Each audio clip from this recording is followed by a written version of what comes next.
boa noite a todos. Como o Augusto nos colocou, hoje nós vamos falar da Gênese, porque o mês de outubro é um mês muito importante para nós espíritas. Nós comemoramos o aniversário de Allan Kardec, 3 de outubro de 1804. Então, ao longo do mês, em cada semana, nós falamos de um livro.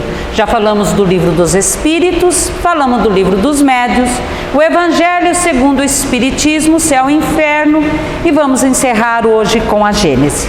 Para falar um pouquinho da Gênese, nós vamos emprestar algumas palavras de Herculano Pires, quando ele nos coloca que o mundo foi se revelando lentamente para nós, tá? Através dos milênios, com a sucessão das gerações. Mas foi a partir do século XX, graças ao extraordinário avanço das ciências, que realmente a realidade do mundo foi se desvendando diante dos nossos olhos. Porque quando nós viemos habitar essa terra generosa, o mundo, gente, já era um velho senhor de milhões de anos. E mesmo nós sendo esse bicho curioso, indagador, dotado de inteligência, só conhecíamos a epiderme do mundo e numa reduzida extensão. Assim nós fomos vivendo e nos multiplicando, no meio de mistérios e assombros. E as gerações passadas, elas fizeram uma imagem do mundo que hoje era como se nós estivéssemos vendo um quadro fantástico de um pintor paranormal. Mas mesmo vivendo entre esses mistérios, esses assombros, o Mestre amado, por muito nos amar, sempre enviou grandes missionários, seus trabalhadores, para nos ajudar no crescimento intelectual e moral. E aqueles primeiros trabalhadores do Cristo, lá no início mesmo do nosso processo de civilização, que eram chamados profetas, né, Ana? Fizeram muitas revelações simbólicas. Nessas revelações, eles falaram da origem, da finalidade e da natureza do mundo. E aquelas revelações mais importantes, mais complexas, elas permaneceram nas tradições e nas escrituras sagradas dos povos. E entre essas revelações mais importantes, destacam-se aquelas contidas no livro bíblico, a Gênese, que foi atribuída a Moisés, foi adotada pela maioria das igrejas judaicas e cristãs como verdade indiscutível. Gênese, gente, significa origem, princípio, primeiro livro da Bíblia, que narra a origem do mundo e do homem. E muitas pessoas acham a Gênese difícil. Ah, não! Para se ler a Gênese, você precisa de um alto grau de entendimento, de compreensão, de inteligência. Sim, a Gênese parece difícil, porque ela é cheia de simbologia, gente. Não só a Gênese, a Bíblia, o Velho Testamento, até o Novo Testamento, as passagens de Jesus, muita simbologia. E às vezes o que acontece? Acabamos interpretando ao pé da letra. Muitas vezes nos assombramos, não compreendemos toda aquela simbologia, né? Por isso que Kardec, já no Evangelho segundo o Espiritismo, ele já fez isso. Ele foi lá nos textos sagrados dos 4 evangelistas, que ali tem tudo, gente. Ali tem os fatos da vida de Jesus, tem os milagres, tem as profecias, mas tem o ensino moral, que é a parte mais importante, né, Ana? O que a espiritualidade falou? Kardec, tira a parte moral, pode ver que o nosso evangelho é um pouquinho diferente, coloca realmente o ensino moral, mas a maioria das vezes com parábola, com simbologia, e continuávamos interpretando ao pé da letra. O que a espiritualidade fez? Trouxe para nós o esclarecimento, vamos dizer, interpretou para nós toda aquela parte da simbologia. A mesma coisa Kardec fez com a Gênese. ele pegou a Gênese da Bíblia e transformou para nós, vamos dizer, pegou toda aquela parte da simbologia e trouxe para nós, à luz da doutrina, a criação. Então, a Gênese é o último livro publicado em 1868. Como diz Haroldo Dutra, depois de Kardec construir o alicerce do edifício da codificação com o Livro dos Espíritos, ele foi construindo os andares. Livro dos Médiuns, Evangelho, Céu e Inferno, e concluiu o edifício com a obra A Gênese. Então aquela Gênese, gente, que muitas vezes está enfeitando a nossa estante, hoje não usa muito estante, é nicho, né? Ou está coitadinha engavetada, porque nós espíritas adoramos ter a codificação espírita, todos os livros, tadinha da Gênese. É a mais nova, né, Ana? Quando ela fica amarela é pelo tempo que ela está ali guardada. A Gênese muitas vezes, gente, tem páginas ali que nunca foi manuseada pelas nossas mãos. Os nossos olhos nunca correu por nenhuma daquelas páginas. Não deveria ser assim. A Gênese deveria merecer uma atenção especial nossa. Nós tínhamos que passar a ver a Gênese pelos seus princípios, gente. Não apenas mais como um acessório. Porque as pessoas pensam que ela é de cunho científico. Não foi o propósito de Kardec. E isso, gente, eu posso garantir para vocês.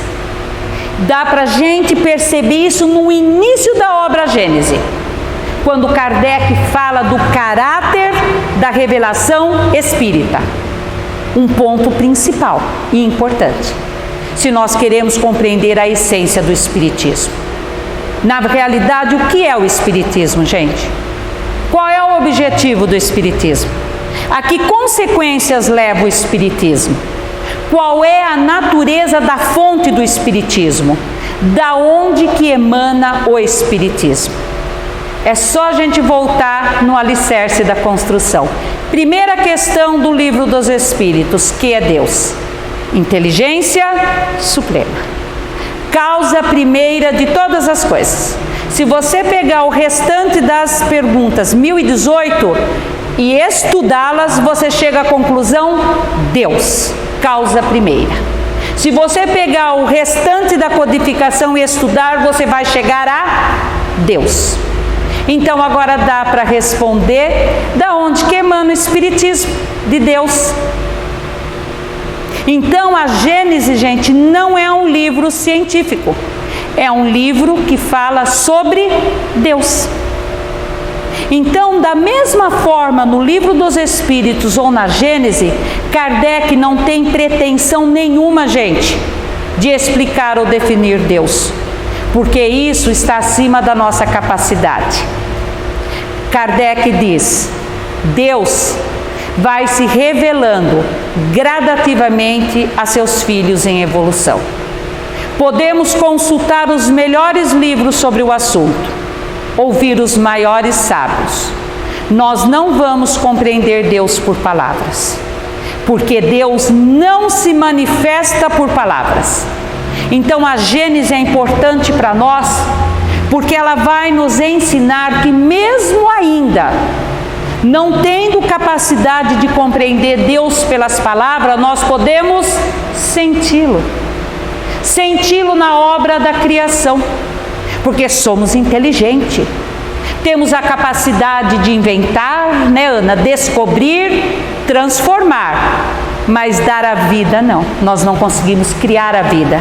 Então chega um ponto que nós percebemos que a nossa inteligência é limitada, que é uma inteligência superior à nossa. Então Deus se manifesta em nós pelo sentimento. Viram a importância da Gênese? Porque depois que Kardec nos ensinar a começar a sentir Deus, ele vai falar do fluido cósmico universal. Mas todo mundo sabe que é fluido cósmico, é o elemento essencial da criação, mas também não de forma científica. Ele vai fazer de uma forma que a gente compreende. Kardec vai falar que toda matéria, tudo que é criação, é o fluido cósmico condensado. Então, é como se o fluido cósmico, gente, fosse um oceano. E toda a matéria, toda a criação está mergulhada nesse oceano. O que nós somos? Criação. Somos matéria. Somos fluido cósmico universal. Estamos mergulhados no fluido cósmico. E o fluido cósmico é o veículo do pensamento divino. Então, para todos nós refletirmos, será que é Deus que está em nós? Ou nós estamos em Deus? Então, olha a importância da Gênese. Ela nos leva a entender que então a essência do Espiritismo é Deus. Lógico, depois Kardec vai falar dos outros elementos, das outras criações. Vai falar da Gênese planetária, que é onde vai mostrar a formação dos mundos, principalmente o nosso. Nós vamos entender a simbologia dos 7 dias, né, Ana? Ele vai explicar que cada dia é uma era.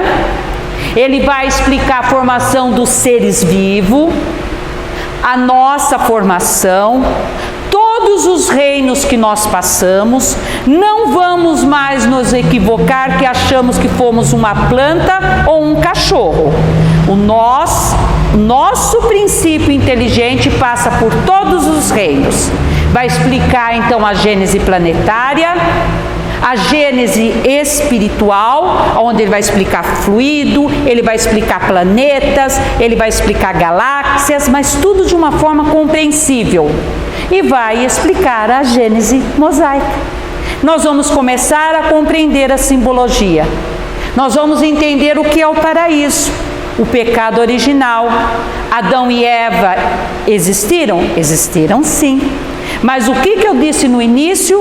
Nós só conhecíamos o mundo por uma reduzida extensão. Então, mesmo os trabalhadores do Cristo sofriam a influência da matéria. Então, quando eles descreviam algo que acontecia numa região, para eles era o mundo. Não tinha a facilidade que nós temos hoje de conhecer o resto do mundo.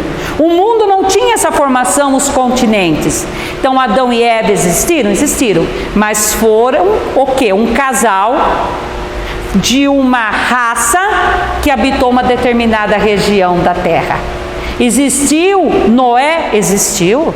Existiu o dilúvio? Sim, mas mais uma vez, aconteceu em uma região da terra. Catástrofes naturais, precisa acontecer. Para quê? Para que o mundo tivesse a formação que tem hoje.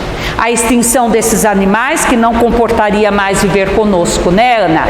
Vai explicar os milagres que Jesus realizou, as pragas do Egito, que Moisés também, mas, gente, vai explicar para nós que sabe o que é milagre?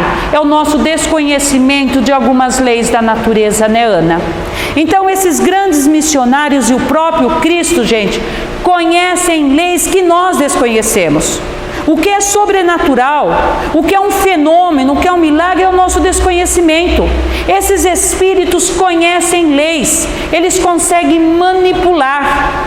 O próprio Cristo, gente, as curas que ele realizou, ele sempre falou, foi tua fé, sim.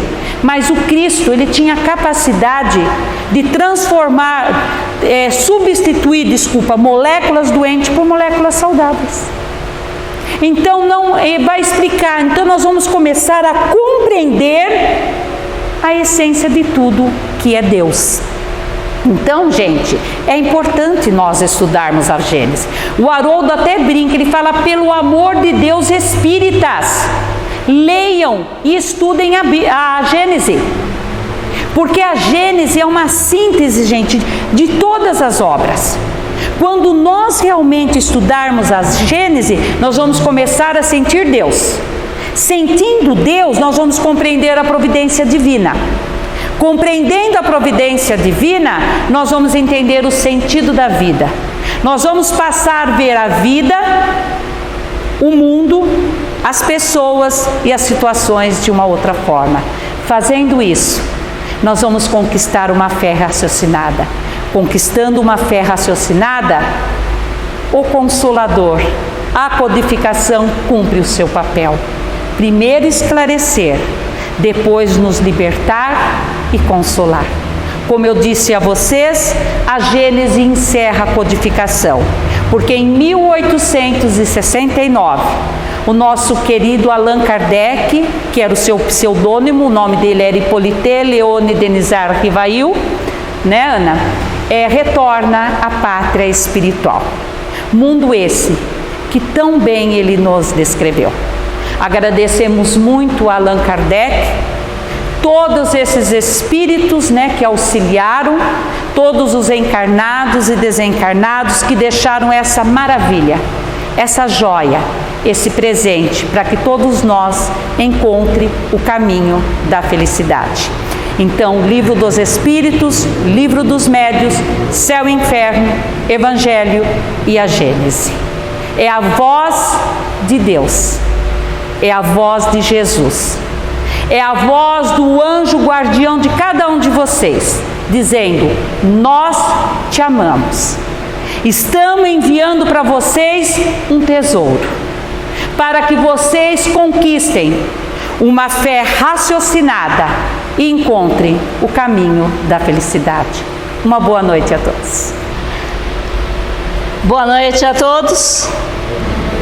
Mais uma vez, amigos encarnados e desencarnados aqui presentes, já que ouvimos tão bem a explicação de A Gênese pela nossa amiga Liliana, que nos abriu o caminho para o Evangelho, estejamos unidos, juntos neste momento, para estudarmos um pouco mais do Evangelho, capítulo 23.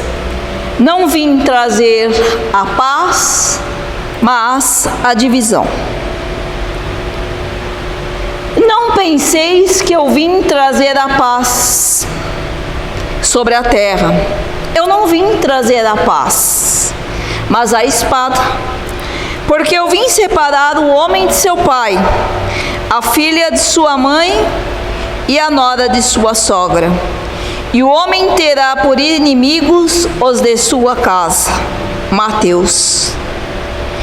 Eu vim lançar o fogo sobre a terra. E que desejo senão que ele se acenda?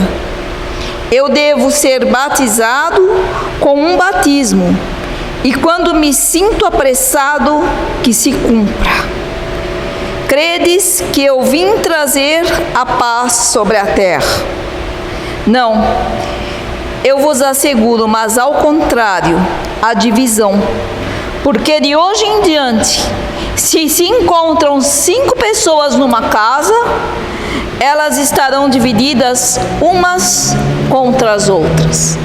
3 contra 2 e 2 contra 3.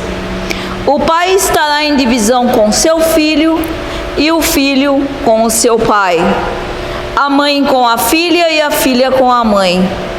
A sogra com a nora e a nora com a sogra.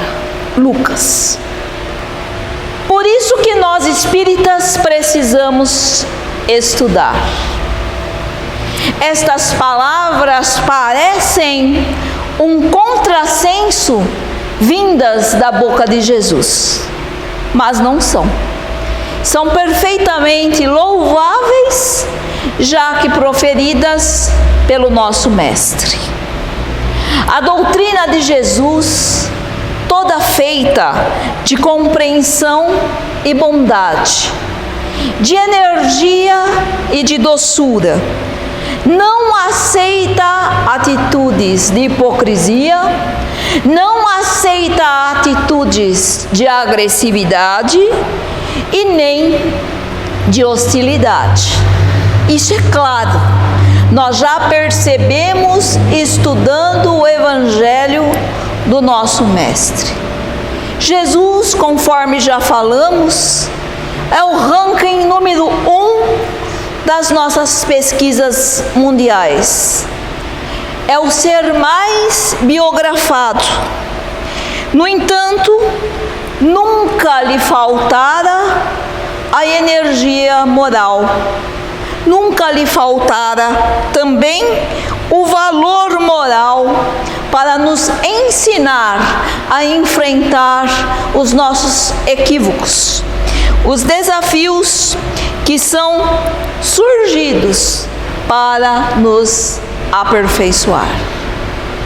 Entender Jesus é um convite ao amor e à razão, é um convite ao amor e à sabedoria.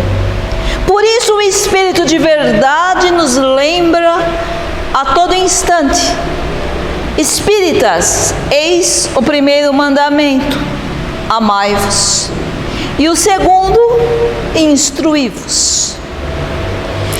Nós percebemos que ocorre sim, a partir de Jesus, uma revolução espiritual em todos os sentidos. Uma revolução espiritual como jamais houve e haverá nesta terra. Jamais experimentamos uma outra semelhante. Mesmo que tenham vindo aqui espíritos nobres a serviço do Cristo Jesus. É Jesus a estrela de primeira grandeza. É o Rei solar, a nos conquistar, a nos seduzir o coração e a inteligência, para que possamos, como disse a Liliana, seguirmos adiante, com mais fortalecimento, sabedoria, coragem, em nossos pensamentos e em nossas atitudes, porque são esses que fazem a diferença em nossas vidas e mesmo em nossos corações. Sua doutrina apresenta uma nova e moral estranha, que rompe o conceito do comodismo, rompe o conceito do fanatismo, do extremismo, rompe o conceito de todo o radicalismo, enfatizando os preconceitos de todos os gêneros. O cristão, ele pode analisar os fatos, ele pode analisar o que ocorre. Contudo, procuremos não julgar, porque entre a análise e o julgamento há uma linha muito tênue, a qual para nós ainda é incompreendida na maioria das vezes, e quando percebemos, não é, Eliana, já estamos, infelizmente, julgando, condenando e assinando embaixo o equívoco do nosso semelhante, não reparando que os nossos muitas vezes são deslizes um pouco mais, entre aspas, equivocados, menos felizes em relação aos dos nossos semelhantes. É natural, pois, meus amigos, que todo aquele que se vincule ao estratagema do amor, da bondade, da alegria, rompa com as condições mundanas fúteis. É necessário romper com condições mundanas fúteis, as da porta larga, se quisermos seguir Jesus. Não há espaço para futilidades e Jesus. Não há espaço para o comodismo, para a ociosidade, para a falta de vontade de evoluir, para seguirmos Jesus. Nós sabemos que todos esses são estados temporários dos espíritos encarnados. No entanto, é preciso, nesse instante, que rompamos com esses limites indesejáveis, que rompamos com esses limites que já não pertencem ao mundo de regeneração, ao mundo, ao momento de transição ao qual percorremos. Então nós vamos entender que muitas vezes nós temos que romper com os nossos próprios deslizes para nos tornarmos seres melhores, numa atitude de lucidez, numa atitude de bom senso, numa atitude gradativa de amor, de compreensão e de bondade. A história inscreveu e a história inscreve o nome dos mártires e dos santos, heróis da fé, pessoas de valor. E como nos falou a Liliana, não é, pessoal? Nós temos inúmeros exemplos de pessoas que assumiram a sua fé, de pessoas que assumiram a sua mudança interior, a reforma íntima, a fim de seguir Jesus. Allan Kardec é um deles. Porém, não nos esqueçamos, meus amigos, de que Jesus não se esquece dos heróis anônimos, daqueles heróis que sustentam muitas vezes os alicerces do cristianismo na própria casa, os alicerces do cristianismo nos locais de trabalho, na comunidade, entre os desafetos. E nós percebemos que Jesus os fortalece, Jesus os anima. E esses heróis anônimos, quem sabe nós mesmos, quando pedimos ao Mestre o fortalecimento anterior, quando as lágrimas nos atingem os olhos e o coração. No entanto, não nos faltam a vontade e o desejo de servir e de seguirmos adiante, em nome do meigo Nazareno.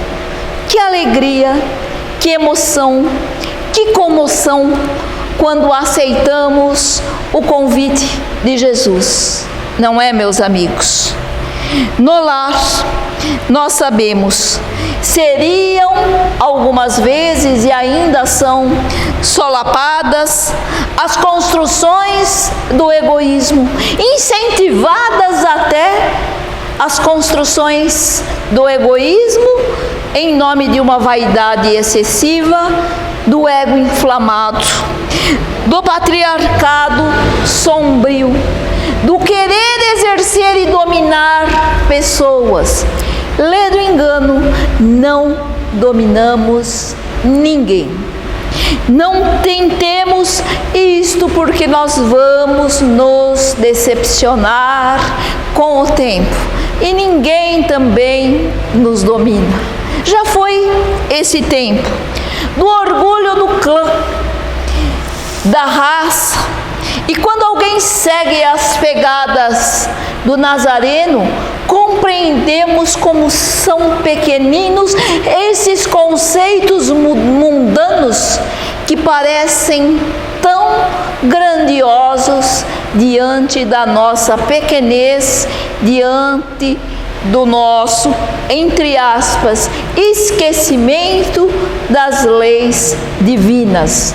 Ou seja, quando relegamos as leis divinas a segundo plano. E a moral do Cristo vem vindo, vem surgindo, segue adiante, querendo nós ou não. Porque a sua doutrina cinge as trevas, a sua doutrina proclama a caridade, proclama a claridade, proclama a liberdade com responsabilidade. Proclama a alegria interior que nós sentimos quando praticamos o bem desinteressado. E nós sabemos que Jesus liberta as consciências e os comportamentos dominantes de outrora e até mesmo alguns de agora. A estranha moral apenas quando não conhecemos um pouco mais das passagens de Jesus. Vamos entender juntos o porquê, Liliana? Vamos entender, meus amigos. A espada era e é utilizada pelos adversários da doutrina cristã, separando os cristãos sinceros de tudo quanto amam, inclusive laços de afinidade. Separação temporária, é claro. É a lei da afinidade. Quando nós estamos seguindo um caminho, seja ele qual for, principalmente do bem, se as pessoas que convivem conosco não se afinam a esse chamado, é natural que elas ou nós, sem vontade de distanciamento, sem qualquer adversidade, ocorre sim um distanciamento temporário pela falta de afinidade diante do trabalho, da crença, daquilo que se é assumido, não necessariamente pela falta de amor. Nós percebemos que os afins se atraem, não é assim? A verdadeira família espiritual é aquela que se atrai pelas leis da afinidade. Aqueles que já não têm tanta afinidade, embora muitas vezes queridos, temporariamente não seguem o nosso caminho, porque é uma opção de cada um. E Jesus nos convida, Ele não nos impõe o seu convite, Ele não nos impõe o seu evangelho. Por isso, segui-lo vai ser uma opção, uma questão de afinidade, uma questão de querer, e os afins sempre vão permanecer juntos, trabalhando, orando, servindo, comungando da alegria desse amor, dessa amizade. Numa visão mais profunda, nós sabemos que a espada fere a ignorância. A espada fere o orgulho, os preconceitos de cada adepto. E não é assim? Quando nós nos deparamos sinceramente com os nossos equívocos e vamos procurar a reforma íntima, o nos auto-perdoar, é porque, entre aspas, fomos feridos por essa espada, tocados pela mão, pelo sentimento de Jesus para tomarmos novos rumos. E rumos que serão os melhores para cada um de nós, ou os melhores para nós. Os opositores não são apenas os externos. Quem poderíamos dizer, não é, Liliana? Os exploradores, os usurpadores, os nossos adversários, os perseguidores, mas também os componentes internos. Esses componentes internos ocultos, muitas vezes são os piores adversários que nós mantemos dentro dos nossos corações. Quais são eles? Os nossos equívocos, o nosso orgulho, o nosso egoísmo, a nossa vaidade excessiva. Que esses todos são os mais impiedosos conosco e necessitam estes passar pelo fio da espada. Seja o seu dizer sim, sim, não, não. Não há mais lugar para os mornos, porque os mornos serão vomitados. Então nós vemos que nesse período de transição, né, os nossos orgulhos, egoísmos, vaidades serão passados pelos fios da espada, e nós vamos ter que assumir quem realmente somos, o que queremos, o que almejamos, o que não almejamos para nós. É um direito nosso, é um direito que a vida nos concede, é um direito que Jesus nos concede, o direito de optarmos segundo a nossa visão de liberdade. Mas não nos equivoquemos. Liberdade caminha junto com responsabilidade para que não sejamos feridos pela espada, não é? Da invigilância, da falta de oração, pela falta de lucidez diante dos fatos e dos sentimentos. O espírito ele tem que ser lúcido diante dos acontecimentos. É fácil? Não é fácil, nós sabemos, mas é um treinamento diário, não é? Amar se aprende andando, amando, caminhar se aprende caminhando, e nós vamos nos frustrar, e nós vamos chorar, e nós vamos cair, mas nós vamos nos levantar, e nós vamos aprender, e nós vamos sorrir, e nós vamos seguir adiante. Então percebamos, meus amigos, que a decisão do trabalho em favor do próximo, até mesmo em relação aos nossos opositores, nos levam aos braços da verdade, nos levam aos braços da libertação, nos levam aos braços, como falou a Liliana, e como nós estudamos, meus amigos, aos braços do esclarecimento e da consolação, porque precisamos todos ser consolados, precisamos todos nos libertar dos nossos atavismos, precisamos todos de esclarecimento. Então vamos à luta, vamos entender sempre que é valorosa a família consanguínea, é célula máter da sociedade. Contudo, a verdadeira família é a espiritual. Isto falamos sem menosprezarmos a primeira. A família das afinidades impera, e é a família das afinidades, a espiritual, que vai prevalecer hoje, agora e sempre. A espada, por fim, favorecerá a paz.